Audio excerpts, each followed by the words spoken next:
Today I assume command of the Scandinavian fleet. It is not yet my fleet. It's a disciplined collection of ships, balanced, proper, built to reassure Parliament and send polite signals abroad. The sort of navy that looks responsible in photographs. Responsible is not the same as prepared. We are a small nation. Small nations are granted very little forgiveness. Great powers fear defeat. Small powers fear notice. So we will not invite it. The fleet I inherited was designed to exist, to show a flag, to show stability. That is admirable, but it is insufficient. We cannot afford long wars, therefore we must never fight fresh enemies. That principle will guide what happens next. Nothing dramatic, no sudden declarations, no revolutionary speeches. Ships will simply age out. Designs will be reconsidered. Budgets will be adjusted by fractions. A turret moved forward, armor shifted to protect what truly matters, speed prioritized where caution once ruled. Committees will believe these are refinements. They are not refinements, they are corrections. Confusion is cheaper than steel. If we cannot match empires in numbers, then our ships must cost them something else. Certainty. An unconventional fleet is not inefficient, it is unreadable. And an unreadable fleet forces hesitation. Hesitation is expensive. For now, we will appear restrained, defensive, economically modest. That appearance will serve us. Sun Tzu advised that one should appear weak when strong. He did not say how patient one must be. Exhaustion is the most reliable ally. Europe is ambitious, and ambition has a way of consuming itself. When others clash, we will observe. When they celebrate victory, we will measure how tired they are. Let them fight, while we prepare to finish off the survivors. This fleet will not seek glory, it will seek timing. And when that moment comes, when others are tired and we are not, Scandinavia will strike. Hey there, welcome to a new campaign. Today, well, tomorrow and probably the rest of the month, as well as the next, we're going to be playing as Scandinavia. That means we are not a small footprint on the map, but we don't have a great economy. At the moment, we do have a bunch of territories here, and we pretty much decide who goes into the Baltic and who comes out. That means we may at some point clash with the Germans and or the Russians. If there are any nations who wish to attack, we only have a land border here in southern Finland and one here with Germany. So ideally I would keep those relatively close. Now, economy-wise, we're pretty small. If you're looking at our economy, we are one of the smallest around at 15 billion. That means we are smaller than Portugal. We have half the economic power that the Dutch have. I think we are actually the smallest. Yeah, we're the smallest. Biggest, Britain, at 157 billion. Interestingly, the US is only 60 billion. Japan, only 30 billion. You can see that we're all relatively early. We're all still building our economy out. Now, what do we have? I have a battleship, 2 heavies, 3 light, 7 destroyers, and 5 torpedo boats. These are the ships that I have started out with, and that is a bunch of ships that was designed by the AI itself. So let's have a look at the fleet. Let's see what we inherited. The theme for this campaign is going to be unexpected designs. The request was build Caribbean.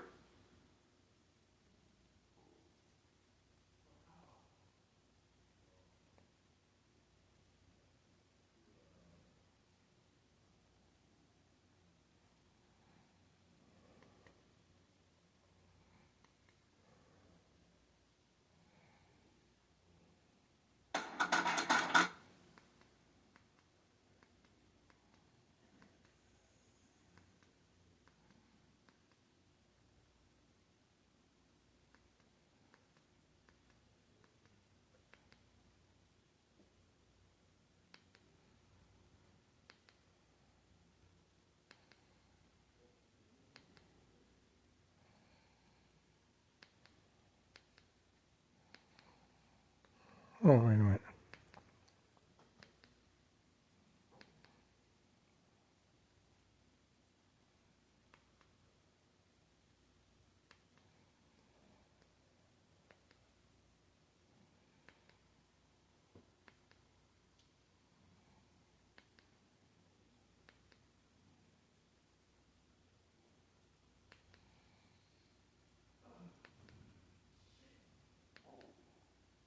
Where the hell is it?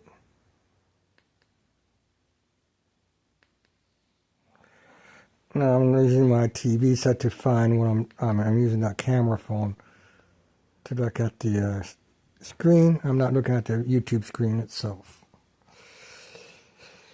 Okay, now I'm looking at the YouTube screen. I just moved the camera aside. I got my glasses on. Best space games.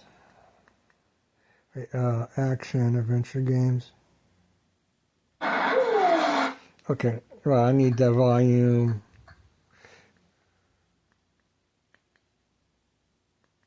Let's put it on mute. I'm not needing anything right now. Nope. Soundtracks, nope. Recommended podcasts, nope. Role-playing games, yes.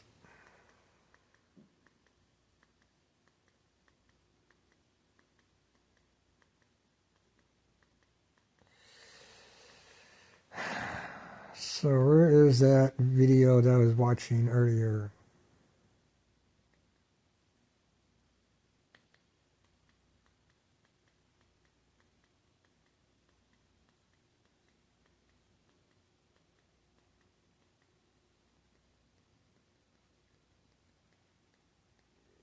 RPGer. A rocket-propelled grenade launcher. Grenadier. Well, he's a bazooka guy, actually. Yeah. Rocket-propelled grenadier. Nope. I'm looking for role-playing game player. Role-playing gamer.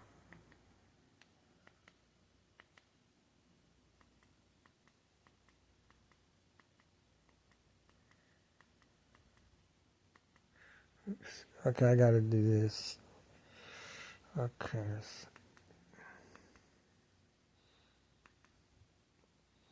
What the hell? Now, the video that was underneath the Stealth video, which I had already seen on the, let's go to Stealth, which is why I got stuck on him.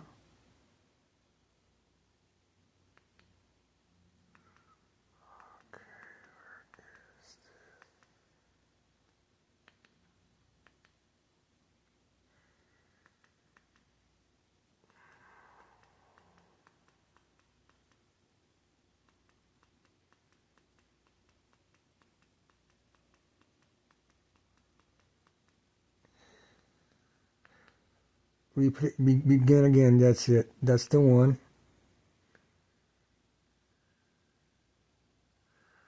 But then you pointed out the gutters. She didn't know. You have Crazy designs. That's got the most votes in the... That is, there we go. That's the video I was watching when I turned the TV set off. So you always have, something you can do. I would argue that a magic user from this game also has something that they could do every round. It's just not going to be casting a spell, but that's fine. But in any event, to me, that one spell is not a limitation. And that might sound weird, but I think it's a tension point for the entire group. Because now everyone's decisions of what they're going to do are also going to involve when... Okay. I'm going to go back 1, 2, 3, 4, 5, 6, 7, 8, 9, 10, 11, 12. That should start. Level. So you're part of a party. You're a party going into this dungeon. 1, 2, 3, 4, 5, 6. Can't watch at that time because those early comments help the algorithm to know that people are engaged. Thank you so much. let's dig a little bit more into that magic user class and like this idea of like why was the magic user designed the way it was. Again, I talked about this a little bit in my video on the magic user edition by edition video. But here's our module B2, Keep on the Borderlands, which is the module that came with the multi-cook Martian box set of Dungeons and Dragons. It was also later box sets of later printings of the Holmes basic box set. So here's your Caves of Chaos, and imagine, I mean, you can see, I guess spoiler alert if you haven't seen this module before, but there's artwork right here showing an owlbear at first level. So imagine that you're a magic user heading into this dungeon.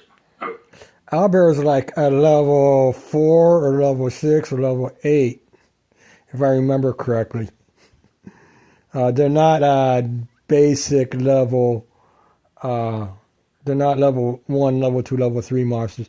They're expert level monsters within the D&D basic rules.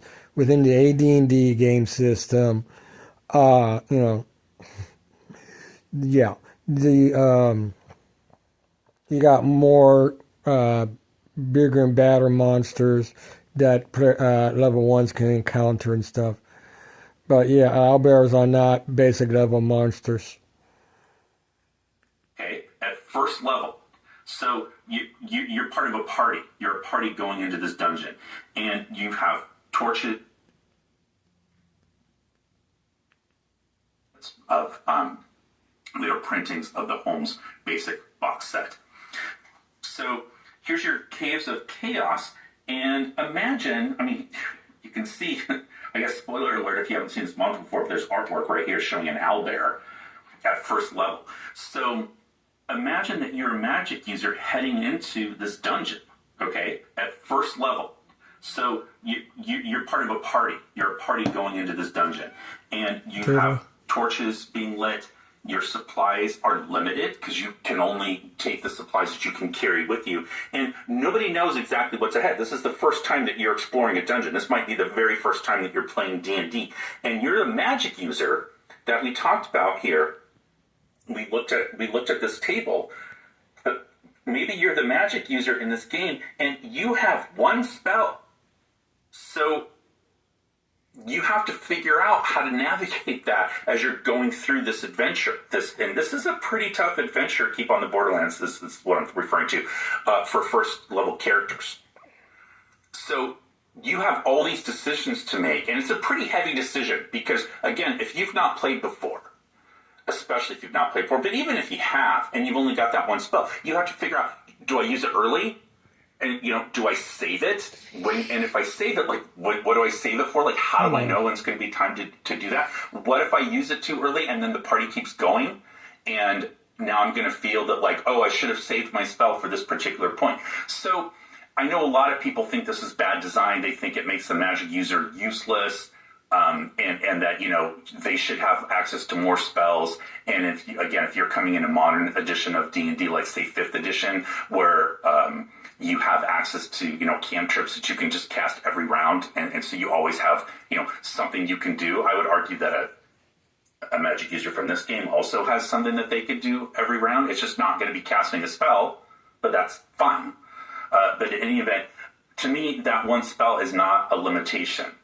And that might sound weird, but I think it's a tension point for the entire group, because now everyone's decisions of what they're going to do are also going to involve when the magic user decides to cast that spell. What's the best time to do it? So, to me, this isn't a weak character. It's a character that forces the party as a whole to think about how they're going to approach this situation, this dungeon delve, whatever it is, right?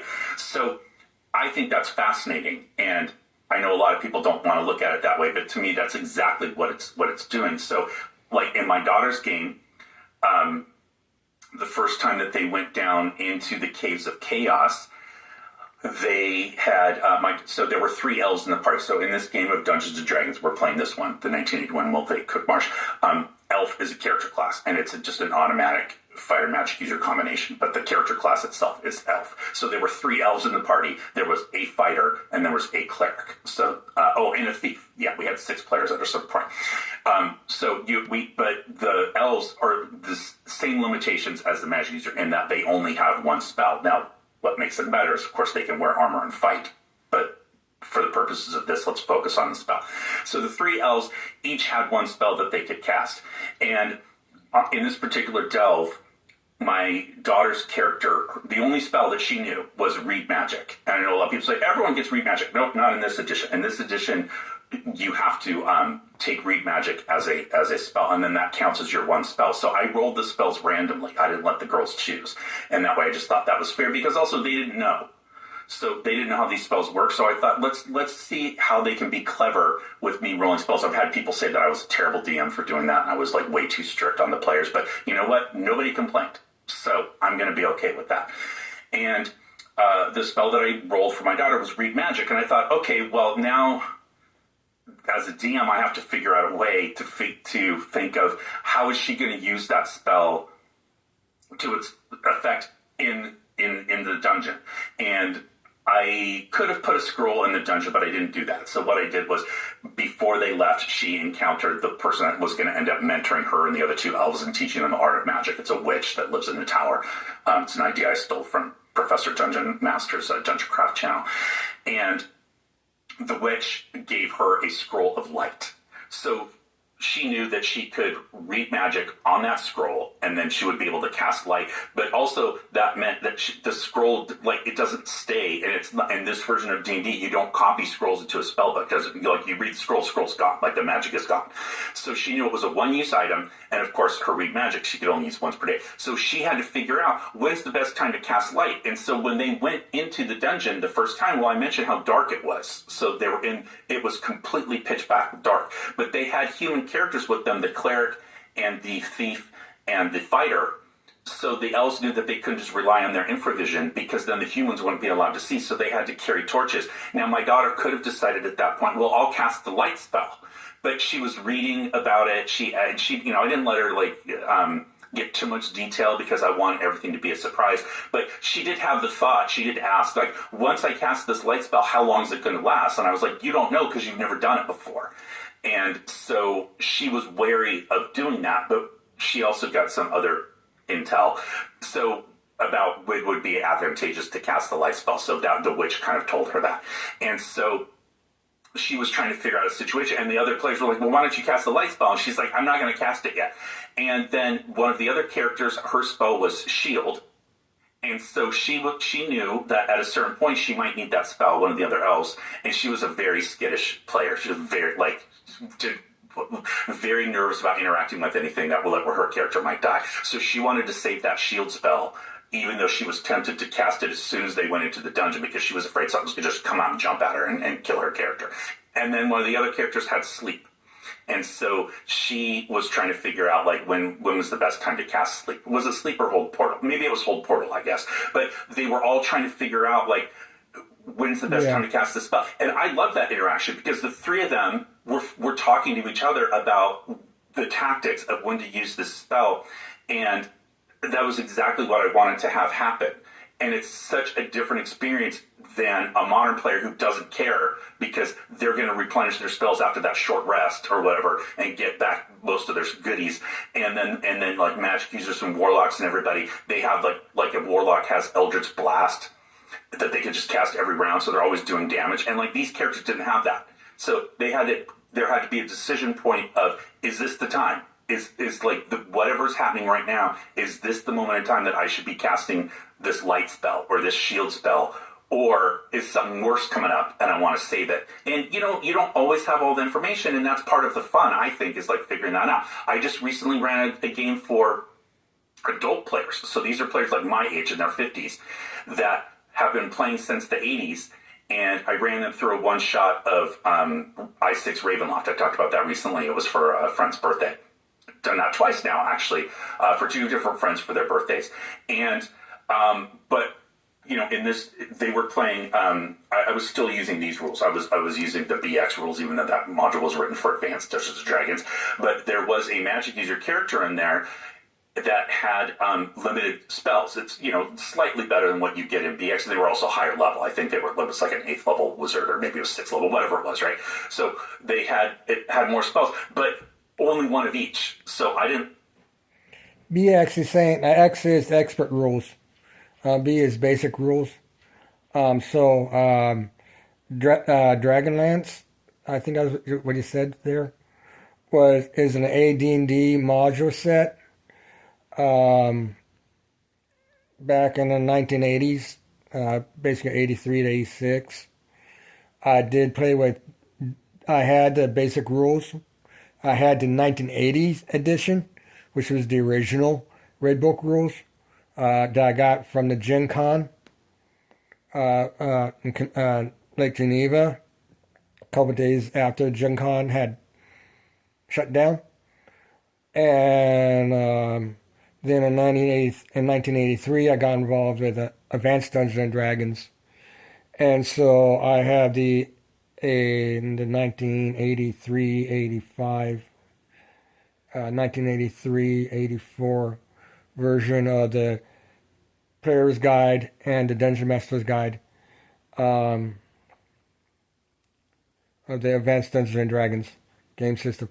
And I use the Red Book rules to help me understand AD&D.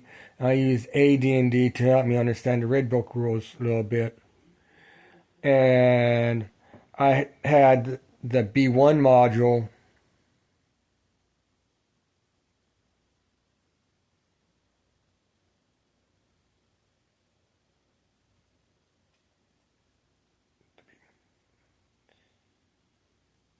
I have that. I had a B1 module. I think a B1 was sold separately. I bought it separately, or something. I have the B1 and the B2. I forget now how that works. And I converted my AD&D character. I had, back in 85. I had between 83 and 85. I generated 24 D&D and AD&D characters together. And I made a character list roster. There was like 24. Most of them were D&D, but I had like half a dozen. I had maybe half. I had at least 6 AD&D characters. But I converted them to D&D rules and put them through the B1 module, and everybody died. And I had I had 2 AD&D characters that were campaign, that group campaigned with. One was a 5th level high elf, and the other one was a 3rd level half elf. The high elf was fighter magic user thief, and the half elf was a magic user thief. And they both died in a dungeon, in the B1 dungeon.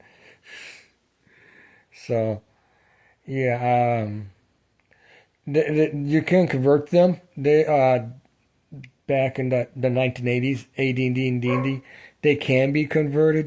But there are rule variations, game mechanics variations. But yeah, so. Let him double up on the spells. Like I created the characters for them for this one shot, and so I had listed the spells on there that this character had. And so even then, with having more spells, because he only had each spell one time, he was trying to figure out, and they would have conversations before they would go off to like explore. Like each time that there was a moment where they could pause, they would strategize and be like, okay, if this happens, I'm going to cast this spell, and if this happens, I'm going to cast this spell. That's the tension that you don't get if spells aren't limited. And so that's a key balance. My AD&D experience, that did not happen. My group that I RPG'd with back in 83 to 86, well, I had 2 groups. The first group I played with was actually 3 groups.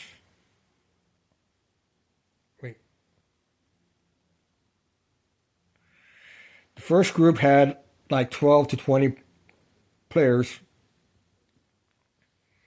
And my AD&D character was a monk, from the original, the player's handbook monk, not the Oriental Adventures monk. Oriental Adventures did not come out at that time. So I had a monk, and he died in the campaign. But the group was like 12 to 20 players, and it was huge. And that was a hack/game system.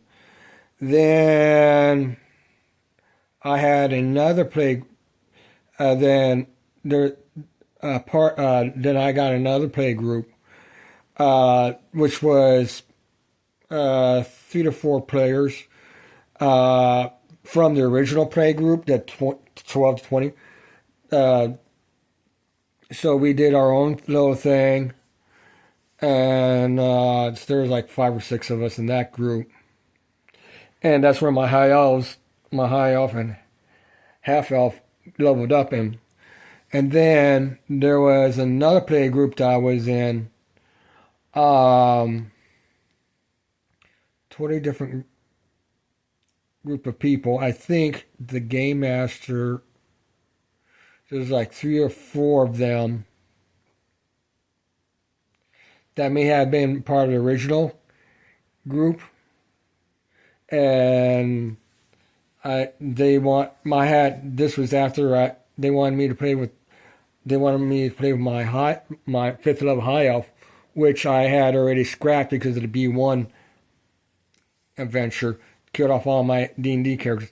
I was living in Victoria, Texas, and I was going to be moving to San Antonio, and I needed to clean up my stuff, so I, decided to thin out my D&D roster, D&D roster, so that in preparation to go into San Antonio, and everybody died. So I told them I didn't have the character, so I scratch built a 5th level character, and they screwed him over. So, yeah, the game, my RPG experience has been hack and slash games, and tactics and strategies, and none of that happened in any of the games that I played. And then again, I was the odd man out. I've always been the odd man out since I was 3 years old. But yeah, so there is no really tactics and strategies. It was all hack and slash. Open the door, kill the monster, take the treasure, and go home. And they did not use encumbrance rules, so we had ungodly amounts of coinage, ungodly amounts of magic items, ungodly amounts, just walking back to the dungeon. Like, no way. You need to have a tween or something to carry all that with. You need to have donkeys and mules and horses, and no, we didn't have any of that. It was like, wow. So,